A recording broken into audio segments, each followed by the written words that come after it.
ఉన్నదానితో సంతృప్తి చెందడం. ఒక సాధువు ఊళ్ళు తిరుగుతూ ఒక గొప్ప రాజ్యానికి రాజధానిగా ఉన్న ప్రదేశాన్ని చేరుకున్నాడు.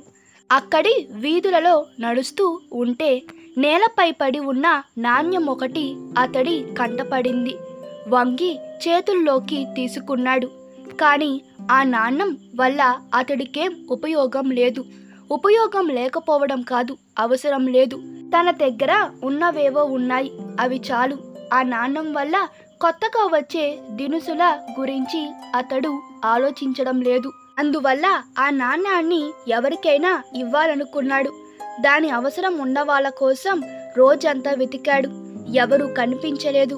చివికిన బట్టలతో కొందరు ఎదురైన వాళ్ళు సంతోషంగానే ఉన్నారు తప్ప ఎవరిని చెయ్యి చాచడం లేదు. సాధువుకు సంతోషం వేసింది. ప్రజలు సంతృప్తిగా ఉండడం అతడికి సంతోషాన్నిచ్చింది. ఆ రాత్రి అక్కడే ఒక చోట విశ్రమించాడు. తెల్లారి సాధువు నిద్ర లేవగానే ఆ దేశాన్ని పాలిస్తున్న రాజు తన సైన్యంతో పక్క రాజ్యంపై దండెత్తేందుకు వెళుతూ కనిపించాడు. అతడి బలగాలు సాధువు ఉన్న చోటకు రాగానే రాజు వారిని ఆగమని సైగ చేసి రథం నుంచి కిందకి దిగి సాధువుకు నమస్కరించాడు. ఓ సాధు పుంగవ, రాజ్య విస్తరణ కోసం నేను దండయాత్రకు వెళ్తున్నాను. నాకు విజయం కలగాలని ఆశీర్వదించండి అని కోరాడు. సాధువు తనకు దొరికిన నాణ్యాన్ని ఆ రాజు చేతిలో పెట్టాడు.